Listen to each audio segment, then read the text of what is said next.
Geoffrey चौसर, काफी सारे important points हैं जॉफ्री चौसर से जो एग्जाम में पूछे जा सकते हैं, जैसे कि फादर ऑफ इंग्लिश लिटरेचर कौन है, फादर ऑफ इंग्लिश पोएट्री कौन है, मॉर्निंग स्टार ऑफ रेनेसा कौन है। तो रेनेसा और रिफॉर्मेशन में कभी कभी कंफ्यूजन हो जाता है, तो रेनेसा अगर पूछा जाए तो आप बताएंगे कि चौसर है, अगर आपसे रिफॉर्मेशन पूछा जाए तो आप बताएंगे कि जॉन विक्लिफ है जिन्होंने बाइबल का ट्रांसलेशन किया था।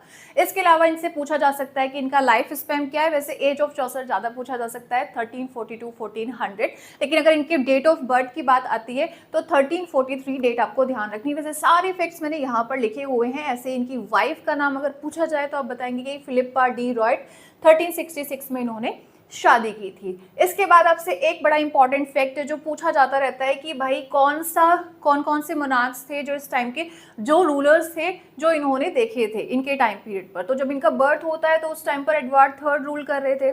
इसके बाद रिचर्ड सेकंड आते हैं। रिचर्ड सेकंड को हराने के बाद में यहाँ पर हेनरी, जो कि जॉन ऑफ गॉन्ट का बेटा होता है, हेनरी फोर्थ यहाँ पर रूल करने लगता है, लेकिन एक ही साल बाद में रूल किया था इसने, तो इसलिए इसका बहुत ज़्यादा टाइम स्पैम नहीं देखा। इसके अलावा आपसे पूछा जा सकता है कि इनका डायलेक्ट क्या है, ठीक है। लैंग्वेज के बारे में पूछा जाए, कौन सी लैंग्वेज यूज़ करते थे, तो ये वर्नाकुलर लैंग्वेज यानी कि कॉमन लोगों की लैंग्वेज, स्पेशली ब्रिटिश की, यानी कि लंदन जो डायलेक्ट है, ईस्ट मिडलैंड डायलेक्ट। खासकर ये पूछा जा सकता है कि ईस्ट मिडलैंड डायलेक्ट या फिर वहां पर वेस्ट आ सकता है, तो आपको ईस्ट को चूज करना है। वेस्ट पूछा जाए तो जॉन गोवर के लिए चूज करना है। तो ईस्ट मिडलैंड डायलेक्ट ये यूज करते थे, यानी कि मिडिल इंग्लिश का यूज करते थे। इसके अलावा इनके इंपॉर्टेंट वर्क्स कौन कौन से हैं, तो सबसे पहले यहाँ पर ध्यान रखेंगे आप द बुक ऑफ डचेस, जो कि इन्होंने जॉन ऑफ गॉन्ट की जो फर्स्ट वाइफ थी ब्लांच, तो उनके लिए लिखा था, ठीक है। ये फैक्ट यहाँ से पूछा जाता है, इसलिए आपको इतना ही ध्यान रखना है।